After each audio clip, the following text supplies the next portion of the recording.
I'm a punter, bro. Okay, so like, you don't have to know football that well to know that my position ain't worth a fuck. Like, this is Pat McAfee. At this point, I would be surprised if you don't know who he is, but for those of you who don't know, he is a former football punter that decided after his playing career, he wanted to start working in media. And I want to talk about why I think it's so important that a show like this exists and is now on ESPN. The show itself is great, or as they call it, the program. It's just a bunch of guys being funny, trying to make their friends laugh. There's just a lot of inside jokes, a lot of reoccurring bits and humor. What? And it's just people kind of hanging out and having a conversation.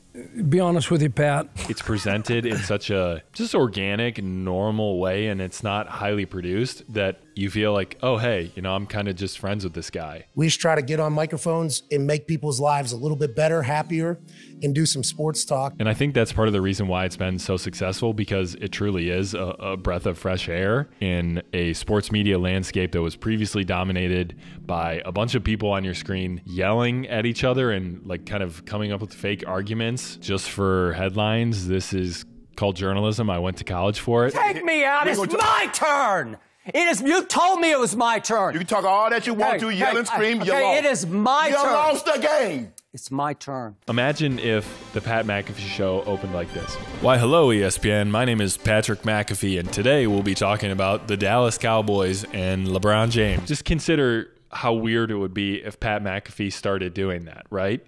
The whole appeal is the fact that he's a normal guy. Now we're seeing you on TV and in your tank tops on ESPN, and you get to cuss and you get to do other shit. I'm like, yo, bro is really doing it his way. It was around a year and a half ago when I started to really tune into Pat McAfee. After watching his show for so long, in some way I do feel like we are sort of friends. Obviously, we're not.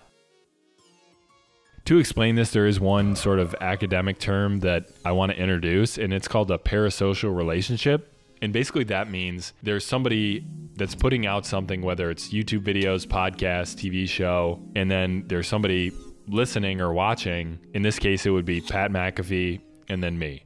And I'm someone that works alone, and sure, I have occasional meetings and calls and I have roommates, but other than that, I'm just by myself all day. So I started tuning into Pat McAfee to, you know, just hang out with him. Oh no, who was that, Ty? Oh no. For real? Oh no.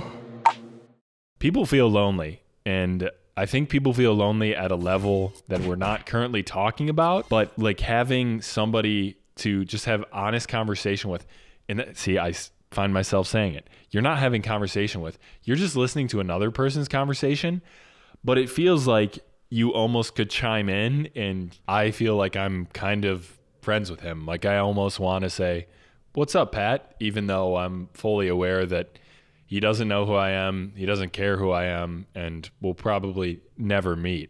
It's just funny to me that my loneliness was the way that I got reintroduced into sports. Don't get me wrong. I grew up on SportsCenter and Stuart Scott and Pedro Gomez. Rest in peace to two legends, by the way. That's crazy that they're both, damn. No, this can't be happening. No. The media landscape is shifting away from the kind of cookie cutter, buttoned up, like very professional, like, hey, this is Andrew Hudson with my YouTube channel telling you about Pat McAfee. It like doesn't feel as normal. There's obviously a place in the world for the NPRs and the more traditional journalism. I'm only saying that because I majored in journalism, and I feel like I have to somewhat hold down relevancy for what is a dying field. Excuse me. I should not have recorded this late. I'm like actually falling asleep during this. But that kind of demonstrates the whole point of, you know, like I could script out every single word in this YouTube video, but instead I'm just having a beer and kind of speaking off the cuff. I promise I don't have a drinking problem. I maybe have 2 beers a week, and I'm Irish, so relax. I guess I'm just grateful for the Pat McAfee show for, you know, letting me hang out with them and make me feel less lonely. I promise the way that this video is ending is not as sad as it seems.